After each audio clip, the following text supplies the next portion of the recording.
नमस्कार साथियों, शिक्षा साथी में आप सभी का स्वागत है।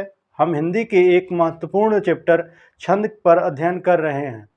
हालांकि इससे पहले इस पर 2 वीडियो हमने पहले से ही बना रखा है, जिसमें हमने छंद की मात्राओं को गिनना और उनसे जुड़े सामान्य प्रश्नों को कर रखा है। आज के वीडियो में हम इसके आगे का हम कंटिन्यू करेंगे और इसमें हम जानेंगे छंद के चरणों के बारे में। तो छंद में 4 चरण होते हैं। छंद के चरण, प्रत्येक छंद में अनिवार्य रूप से 4 चरण होते हैं। प्रत्येक छंद में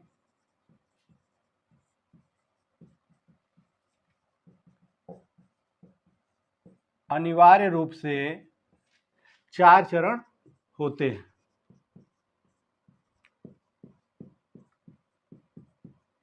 चार चरण होते हैं और इसमें अगर चरणों के प्रकार पूछे तो चरण के 2 प्रकार होते हैं। 2 प्रकार के चरण होते हैं, एक सम होता है और दूसरा विषम।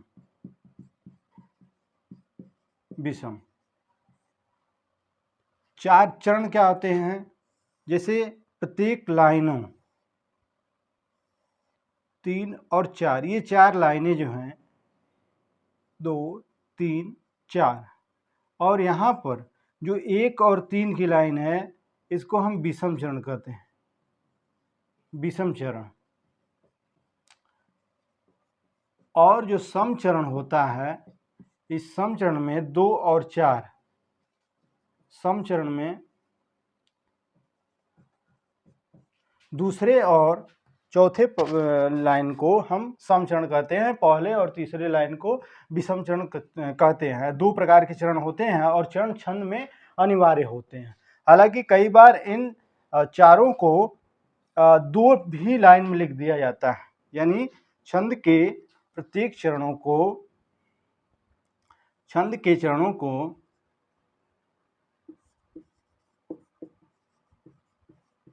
चरणों को 2 पंक्तियों में लिखने पर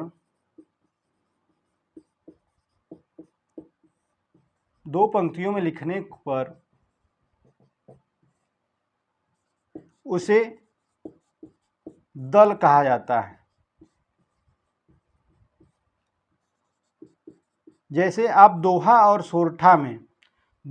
सोरठा में आप देखेंगे कि यहाँ पर एक लाइन रहेगा और कामा रहेगा और फिर दूसरा, वैसे यहाँ पर फिर कामा और चौथा, तो ये पहला होता है, ये दूसरा और तीसरा और चौथा। तो यहाँ पर इन्हीं 2 ही लाइनों में, 2 ही पंक्तियों में हमने चारों चरणों को कर दिया है, तो यहाँ पर बीच में कामा लगा करके, तो इसी को बोलते हैं हम दल, बोला जाता है दल। तो चरण के बारे में आप जान लीजिए, चरण 2 प्रकार के होते हैं, सम और विषम। और जब 4 चरण अनिवार्य होते हैं प्रत्येक छंद के अंदर, और अगर इन 4 चरणों को 2 ही लाइन में 2 पंक्ति में लिख दिया जाए तो उसे दल कहा जाता है। अब आगे बात करें कि छंद के प्रकार। तो दोस्तों, छंद 3 प्रकार का होता है। छंद के 3 प्रकार होते हैं और पहला होता है सम मात्रिक छंद। पहला मात्रिक होता है और इस मात्रिक का पार्ट होता है सम मात्रिक, तो मात्रिक छंद। दूसरा वार्णिक छंद,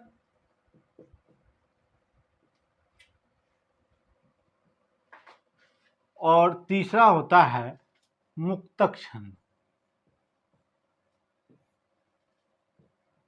मुक्तक छंद।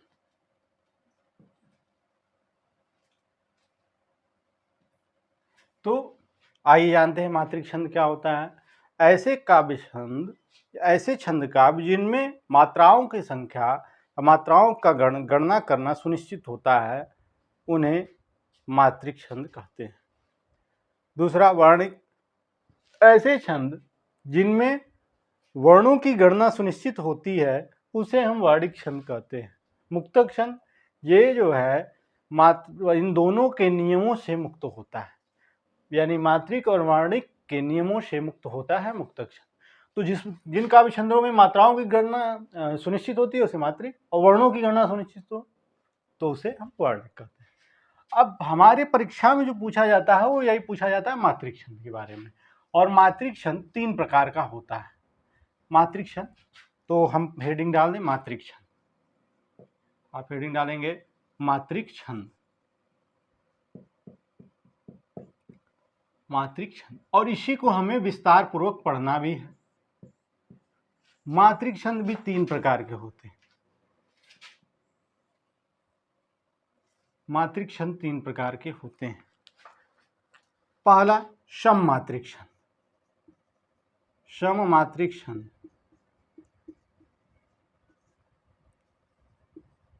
और दूसरा होता है, ये मात्रिक छंद के भाग है, पहला सम मात्रिक छंद और दूसरा अर्ध सम मात्रिक छंद, सम मात्रिक छंद, और तीसरा होता है विषम मात्रिक, विषम मात्रिक छंद।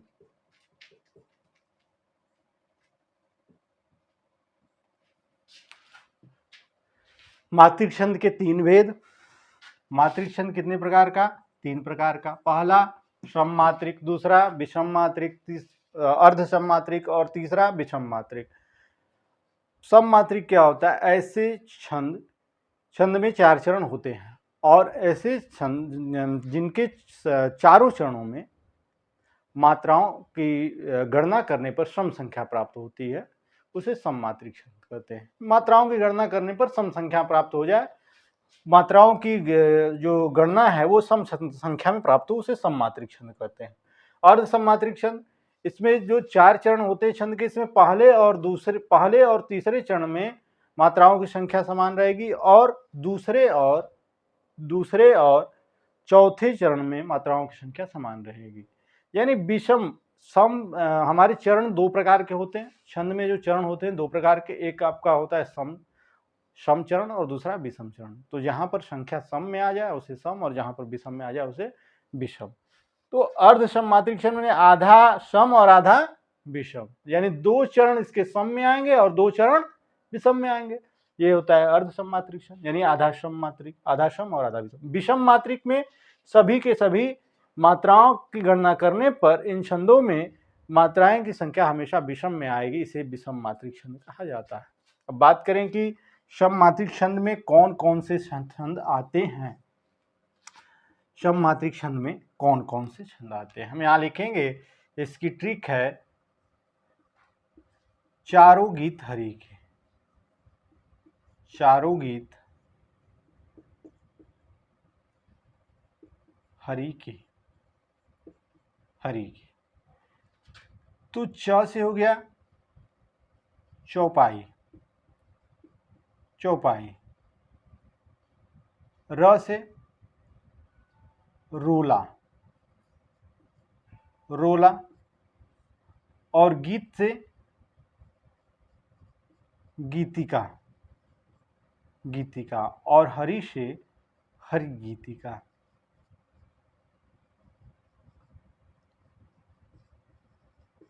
हरि गीतिका।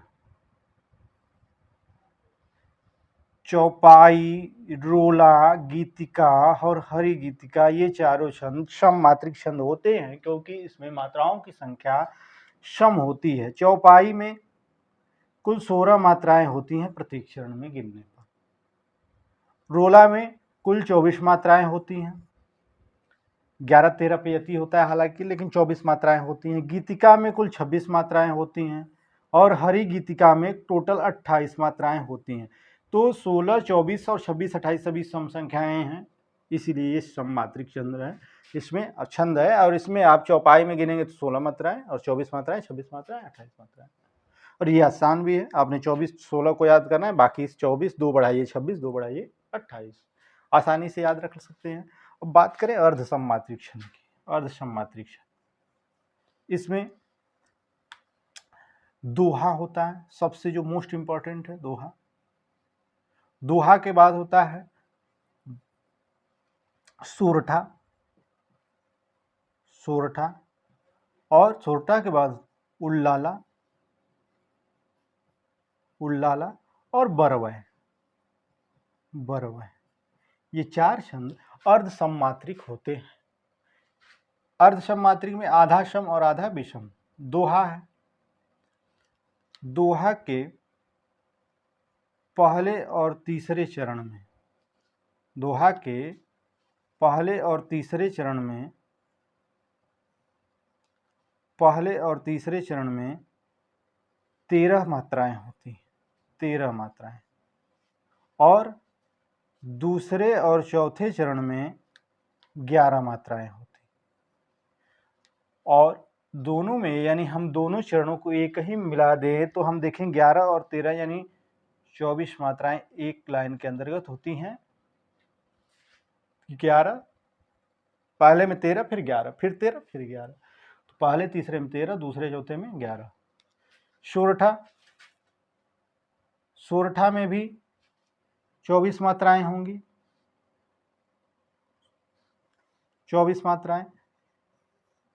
हालांकि एक एक को हम डिटेल में पढ़ेंगे, लेकिन यहाँ केवल हम समझ रहे हैं कि अर्धसममात्रिक के अंतर्गत कौन कौन से छंद आते हैं। दोहा में सोरठा ठीक दोहा का उल्टा होता है। इसके पहले और तीसरे चरण में, इसके पहले और तीसरे चरण में 11 मात्राएं होती, जबकि दूसरे और चौथे चरण में, दूसरे और चौथे चरण में 13 मात्राएं होती हैं। ठीक दोहा का उल्टा। दोहा में पहले और तीसरे में 13, यहाँ पर पहले दूसरे और चौथे में 13। यहाँ पर दोहा में दूसरे और चौथे में 11, तो यहाँ पहले और तीसरे। इसलिए कहा जाता है कि दोहा का उल्टा होता है सोरठा। उल्लाला, उल्लाला में टोटल 28 मात्राएं होंगी, 28 मात्राएं, 15 और 13 मात्राओं को होगा, यानी इसके पहले और तीसरे में, पहले और तीसरे में 15 मात्राएं होंगी और दूसरे और चौथे में 13 मात्राएं होती हैं। तो लाला में कुल 28 और बरवे में कुल 19 मात्राएं होती हैं, जिसमें से पहले और तीसरे में, पहले और तीसरे में 12 मात्राएं होती हैं, दूसरे चौथे में 7 मात्राएं होती हैं। देखिए अब ध्यान समझिएगा, यहाँ पर हमने थोड़े से में एक्सप्लेन करने की कोशिश किया कि थोड़े ही शब्दों में आप समझिए कि अर्धसममात्रिक में जो चारों छंद हैं उनका क्या क्या नाम। तो दोहा, सोरठा, उल्लाला, बरवे। दोहा में 4 चरण होंगे और इनको दो पंक्तियों में लिख दिया जाता है यति दे करके। तो ऐसे में पहले और तीसरे में 13 मात्राएं, दूसरे चौथे में 11 मात्राएं। ठीक उसका उल्टा हो गया सोरठा, उसके पहले और तीसरे में 11 मात्राएं, दूसरे और चौथे में 13 मात्राएं। इसके बाद आता है उल्लाला, उल्लाला में कुल 28 मात्राएं होनी है, जिसमें पहले और तीसरे में 15 मात्राएं होंगी, दूसरे और चौथे में 13 मात्राएं होंगी। और उसके बाद बरवे, बरवे में 12 मात्राएं और 7 मात्राएं। तो पहले और तीसरे में 12 मात्राएं और दूसरे और चौथे में 7 मात्राएं। आपने सममात्रिक छंद को देखा, आपने अर्धसममात्रिक छंद को देखा। अब आइए बात करते हैं विषममात्रिक छंद में। तो अर्धसममात्रिक क्यों? क्योंकि 13, 11, 11, 13, 15, 13। आप देखिए यहाँ पर इसके सम चरणों में, यहाँ पर जो अर्धसममात्रिक कहा गया है, इसके सम चरण और विषम चरण के आधार पर ही कहा गया है। आगे विषममात्रिक छंद दो होते हैं।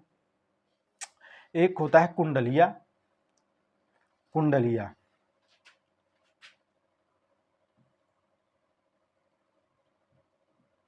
कुंडलिया, और दूसरा होता है छप्पय, छप्पय। कुंडलिया और छप्पय छंद जो होते हैं ये विषममात्रिक छंद के उदाहरण हैं। कुंडलिया का निर्माण दोहा और रोला के संयोग से होता है। दोहा और रोला के मिलने से कौन से छंद का निर्माण होता है? कुंडलिया का। और इसके बाद रोला और उल्लाला के मिलने से, रोला और उल्लाला के मिलने से छप्पे का निर्माण होता है। तो साधारण सा प्रश्न बन जाता है कि ये बताइए कुंडलिया किन दो छंदों के संयोग से बनता है? तो आप बताएंगे दोहा और रोला के संयोग से कुंडलिया छंद का निर्माण होता है। हालांकि इन दोनों में आप अभी तक जो आप पढ़े थे इसमें आपने पढ़ा था कि 4 चरण होते हैं और इसमें भी 4 चरण होते हैं, जबकि विषम मात्रिक छंद में 6 चरण होते हैं, 6 चरण होते हैं। और कुंडलिया से में जिससे उसका शुरुआत होता है, जिस शब्द से उसका शुरुआत होता है उसी से उसका अंत भी होता है। और इसमें 6 चरण होती हैं, दोहा और रोला के मिलने से कुंडलिया बनता है। तो ये रहे मात्रिक छंद के तीनों भेद, और उन तीनों भेदों से में कौन कौन से छंद सममात्रिक में आते हैं, कौन विषम में आते हैं और कौन अर्ध सममात्रिक छंद में आते हैं।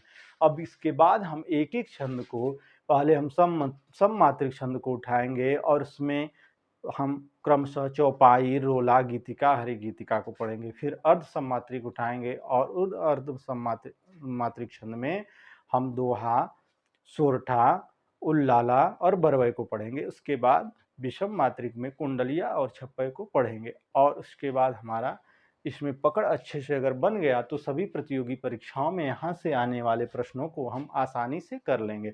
हालांकि इससे पहले आपको मात्राओं को गिनने वाला वीडियो देखना होगा, जिसमें मात्राओं की गणना कैसे की जाती है, क्योंकि मात्राओं का गणना अगर आप नहीं करना जानेंगे तो आप इनकी संख्या नहीं निकाल पाएंगे, और संख्या जो नहीं निकाल पाएंगे, इनके नियमों को नहीं जान पाएंगे, तो सही आंसर नहीं कर पाएंगे। आइए अब आगे बात करते हैं सममात्रिक छंद में चौपाई के विषय में। तो दोस्तों आगे हम सममात्रिक छंद के पहले छंद चौपाई के बारे में अध्ययन कर रहे हैं। तो चौपाई की परिभाषा है कि यह एक सममात्रिक छंद है, क्योंकि सममात्रिक छंद का ये भाग है। तो यह एक सममात्रिक छंद है, इसमें 4 चरण होते हैं, सभी में 4 चरण होते हैं। तो यह एक सममात्रिक छंद है, इसमें 4 चरण होते हैं और प्रत्येक चरण में 16-16 मात्राएं होती हैं। बस यही बात आपको ध्यान रखना है कि चौपाई में 16-16 मात्राएं होती हैं। और ये मात्रिक छंद है, और मात्रिक छंद के जो 3 भेद होते हैं उनमें से कौन सा है, तो सममात्रिक, क्योंकि इनमें मात्राओं की संख्या समान होती है, सम होती है गिनने पर, और प्रत्येक चरण में 16-16 मात्राएं होती हैं। अंत में 2 गुरु अगर आ जाए तो उसको शुभ माना जाता है, न भी आए तो 16 मात्राएं होंगी तो वो चौपाई ही होगा। बात यह है कि एक उदाहरण लिखा हुआ है आपके सामने, बंदौ गुरुपद पद्म परागा, सुरुचि सुबास सनस अनुरागा, अमीय भूरिमय चूरण चारु, समन सकल भवरुज परिवारु। अब ये क्या है, छंद में हम देखें तो दोहा है कि रोला है कि सोटा। हालांकि ये चौपाई का उदाहरण हमने लिखा है तो ये चौपाई ही होगा, लेकिन चौपाई का जो रूल कह रहा है क्या ये उसको फॉलो कर रहा है, तो हम इसको गिन करके देख लेंगे। अगर सभी पंक्तियों में इसके चारों चरणों में गिनने पर 16-16 मात्राएं आ जाएंगी तो ये चौपाई ही होगा। तो बंदौ गुरुपद पदुम परागा, तो इससे पहले की वीडियो में हम मात्राओं को गिनना सिखाएं, अगर आप नहीं देखें तो वहां से देख लीजिएगा, तभी आप मात्राओं को गिन पाएंगे। जिसके ऊपर अंक की मात्रा लगी होती है उसकी 2 गणना होती है। हिंदी में 2 ही मानक होते हैं, एक लघु और दूसरा गुरु। लघु को हम 1 से और गुरु को 2 से यश बनाते हैं और इसको बोलते हैं गुरु। वर्तुल प्रतीक कहा जाता है इसको, शुद्ध में वर्तुल प्रतीक बोलते हैं, प्रतीक। तो ये गुरु होता है, ये लघु होता है, 1 मात्रा के लिए ये और 2 मात्रा के लिए। बंदों में अंक की मात्रा है इसलिए इसकी गणना करते समय हम 2 लिखेंगे, यानी ये क्या है, ब पर अंक की मात्रा है तो ये गुरु है। 10 अकेला है, द में आ रहा है, लघु लघु, छोटा ऊ है इसलिए लघु। गुरु में आपको देखना होगा ग पर भी छोटा ऊ रहता है, र पर भी बड़ा छोटा ऊ रहता है, तो लघु लघु। पद में लघु लघु, और ये लघु छोटा ऊ लगा है इसलिए लघु। म में आ रहा है लघु लघु, र पर आ की मात्रा इसलिए गुरु, और ग पर आ की मात्रा इसलिए गुरु। तो देख लीजिए 2, 1 3, 1 4, 2 6, 2 8, 2 10, 1 11, 12 और 12 4 16, 16 मात्राएं हो गई पहले पंक्ति में। अब दूसरे में देखिए, सुरुचि, तो स पर छोटा हो तो इसलिए लघु, र पर भी छोटा हो लघु, और च पर भी छोटी इसलिए लघु। लघु लघु लघु, यहाँ पर भी छोटा हो की मात्रा लघु। गुरु लघु, लघु लघु लघु, लघु लघु गुरु और गुरु, क्योंकि र पर आ की मात्रा और गा पर आ की मात्रा। 3 4, 2 6, 1 7, 3 10, 2 12, 13 14, 15 16, इस पंक्ति में भी 16 मात्राएं होंगी। आगे, अमीय भूरिमय चूरण चारु, अमीय लघु लघु लघु लघु, यहाँ पर भूरिमय, भ पर बड़ाव की मात्रा इसलिए गुरु, र पर छोटी की मात्रा लघु, मय य लघु लघु, च पर बड़ाव का मात्रा गुरु, लघु लघु। और इसके बाद चारु, यानी च पर आ का मात्रा र पर बड़ाव, जिसे आप देखेंगे रुपया लिखेंगे रुपया, तो रुपया में बड़ा र पर बड़ा उ की मात्रा होता है। लेकिन आप गुरु लिखें तो गुरु में र पर छोटा उ का मात्रा है। आपको र में मात्राओं को देखना बहुत अनिवार्य है, क्योंकि र ज़्यादा दिक्कत करता है। आगे देखिए, 3, 2, 5, 1, 6, 7, 8, 2, 10, 2, 12, 13, 14, 15, 16 मात्राएं हो गई यहाँ पर। इसीलिए समन, अब यहाँ पर कोई मात्रा नहीं, सब में अ छुपा हुआ। समन, लघु लघु लघु, सकल, लघु लघु लघु, भाव में दोनों में लघु, रुज में दोनों में लघु, परिवारु लघु लघु, वा पर गुरु और र पर बड़ा का मात्रा इसलिए गुरु। तो 2, 2, 4, 2, 6, 2, 8, 2, 10, 2, 12, 1, 13, 14, 15, 16 मात्रा यहाँ पर भी हो। तो यानी ये चौपाई चौपाई, ऐसे बहुत सारे उदाहरण आपको देंगे, आपको पेपर में देखने को मिलेगा। और उसमें पूछेगा कि इस पंक्ति में कौन सा छंद है, चौपाई है, रोला है, दोहा है, सोरठा है, क्या है। अब ये आपको पहचानना होगा। तो इसके पहचानने की सिंपल सी यही बात है कि आपको 4 चरण दिखें और चारों चरण में 16-16 मात्राएं दिखें, वो चौपाई है। और चौपाई मात्राओं को सही से अगर नहीं गिन पाएंगे तो आपको भले ही रूल याद हो कि 16 मात्राएं होती हैं, 4 चरण होते हैं, लेकिन अगर मात्राओं को नहीं गिन पाएंगे तो फिर वो आप पढ़कर भी नहीं लगा पाएंगे, क्योंकि आपको मात्राएं नहीं गिनने आएंगे तो आप गलत कर जाएंगे, और गलत कर जाएंगे तो क्वेश्चन पूरा पूरा गलत हो जाएगा। और इसके बहुत सारे उदाहरण हैं। अब आगे हम बात करेंगे चौपाई के बाद रोला की। तो आगे हम चौपाई के बाद पढ़ेंगे रोला के बारे में। चौपाई और रोला दोनों एक सममात्रिक छंद है। तो अब रोला की परिभाषा को हम समझे तो इसमें कहा जाता है, इसकी परिभाषा है कि रोला एक सममात्रिक छंद है और इसमें 4 चरण होते हैं और 11 और 13 की यति पर, यानी 11 के बाद यति और फिर 13, तो 11-13 मिलाकर कुल 24 मात्राओं के 4 चरण इसमें होते हैं।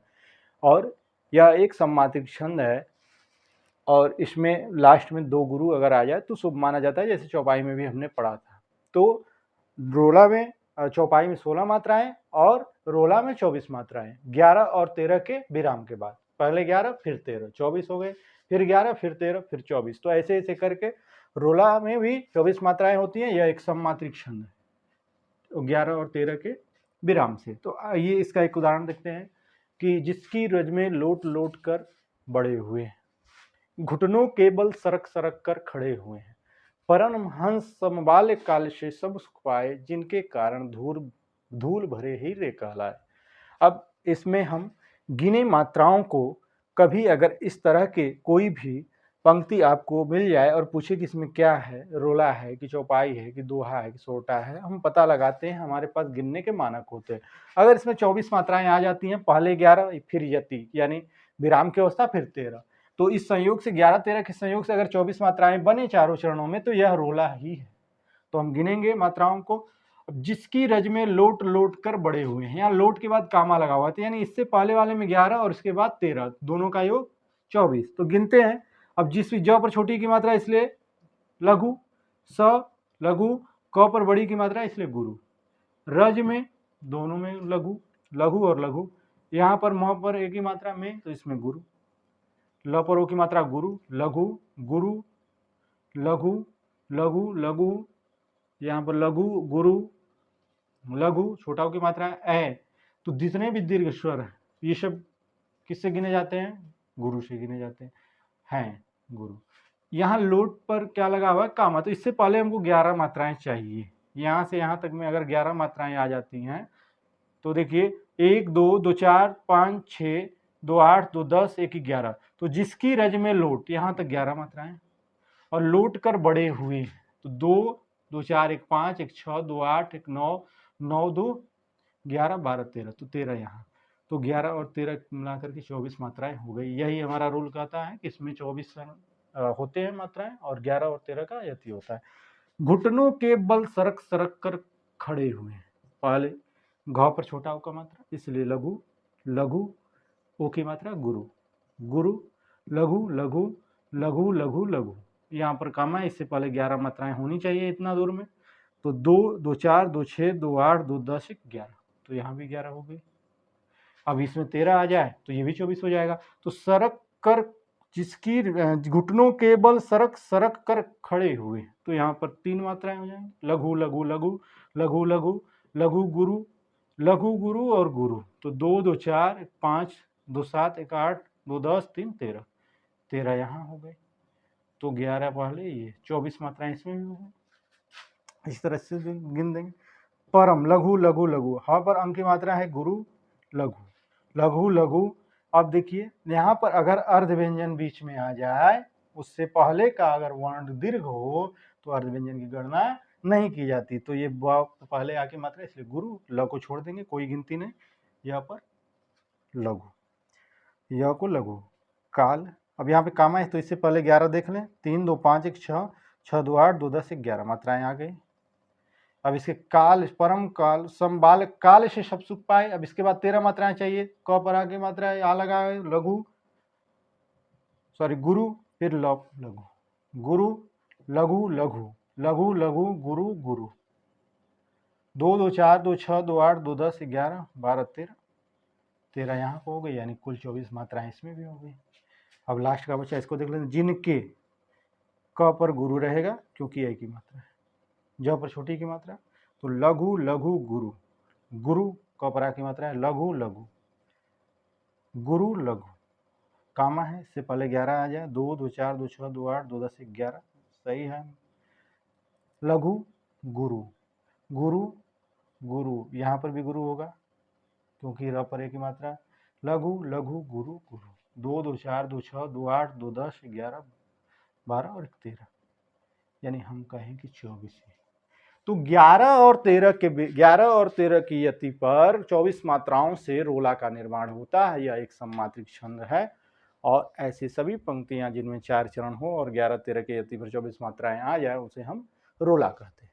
तो दोस्तों आज के लिए बस इतना ही। आगे के वीडियो में हम गीतिका, हरि गीतिका पढ़ाएंगे, तो आपका सममात्रिक छंद खत्म हो जाएगा। उसके बाद हम दोहा, सोरठा, उल्लाला, बैरवा, और उसके बाद विषम मात्रिक में कुंडलिया और छप्पर, इन सभी को हम 2-3 वीडियो में ख़त्म कर देंगे, और 2 वीडियो पहले से ही डाल रखे हैं। अगर आपने इन सभी को देख लिया तो छंद से आने वाली कोई भी समस्या नहीं रह जाएगी। और इसके बाद हम आगे के सभी चैप्टर को, हिंदी के सभी टॉपिक को क्रम से डिस्कस करेंगे। तो आप किसी भी प्रतियोगी परीक्षा की तैयारी करते हैं और हिंदी उसमें आता है या जीके का प्रश्न आता है, तो हमारे चैनल से अवश्य जुड़ जाएं। आपको सारी जानकारी यहाँ से सब कुछ पढ़ाया जाएगा, तो उम्मीद करते हैं। और जो आज हमने पढ़ा, इन सभी की जो स्लाइड है, इसकी PDF कमेंट बॉक्स में पिन हो जाएगी और आपको डिस्क्रिप्शन में भी मिल जाएगी। तो अगर आपको वीडियो पसंद आए तो लाइक करें और चैनल को सब्सक्राइब करें। धन्यवाद।